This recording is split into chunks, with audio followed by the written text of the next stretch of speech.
హరీష్ శంకర్ మళ్ళీ బిజీ అయ్యే టైం వచ్చింది. అదేంటి?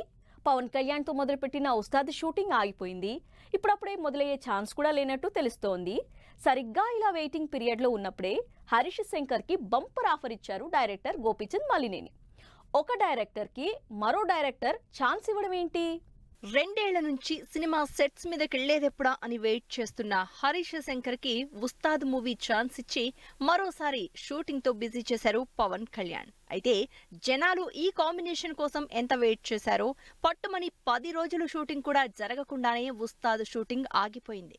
మళ్ళీ ఇప్పట్లో షూట్ స్టార్ట్ అయ్యేలా కూడా కనిపించడం లేదు. దాదాపు 4 నెలల నుంచి హరీష్ షూట్ లేక ఖాళీగా ఉన్నారు. ఇక ఇప్పట్లో సెట్స్ మీదకెళ్లడం కష్టమే అనుకుంటున్న టైంలో హరీష్ కి ఇన్ డైరెక్ట్ గా లైఫ్ ఇచ్చారు డైరెక్టర్ గోపీచంద్. ప్రస్తుతం సినిమాలు లేక ఖాళీగా ఉన్న హరీష్ కి సినిమా చేసే ఛాన్స్ ఇచ్చారు డైరెక్టర్ గోపీచంద్ మలినేని.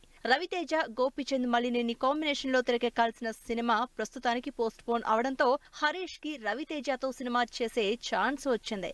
హరీష్ శంకర్ రవితేజ ప్రస్తుతం ఈ సినిమాకి సంబంధించి ఫోటోషూట్ లుక్ టెస్ట్ పనుల్లో ఫుల్ బిజీగా ఉన్నారు. రవితేజ ఈగల్ సినిమా లాస్ట్ స్టేజ్ కి రావడంతో హరీష్ తో చేయబోతున్న తన నెక్స్ట్ సినిమాకు సంబంధించి వర్క్ ని స్పీడప్ చేస్తున్నారు. హరీష్ శంకర్ రవితేజ కాంబినేషన్ లో హ్యాట్రిక్ మూవీ కాబోతోంది ఈ సినిమా. ఇప్పటికే ఈ హై ఎనర్జీ కాంబినేషన్ లో షాక్, మిరపకాయ సినిమాలు రిలీజ్ అయ్యాయి. షాక్ మిక్స్డ్ రిజల్ట్ ఇస్తే మిరపకాయ రవితేజ కెరియర్ కి మంచి బూస్టప్ ఇచ్చింది. దాంతో ఈ కాంబో మీద మార్కెట్ లో మంచి అంచనాలు ఉన్నాయి. రీమేక్ సినిమాలతో మంచి సక్సెస్ అందుకున్న హరీష్ రవితేజతో అజయ్ దేవగన్ హీరోగా వచ్చిన రైడ్ అనే బాలీవుడ్ మూవీని రీమేక్ చేస్తున్నట్టు తెలుస్తోంది.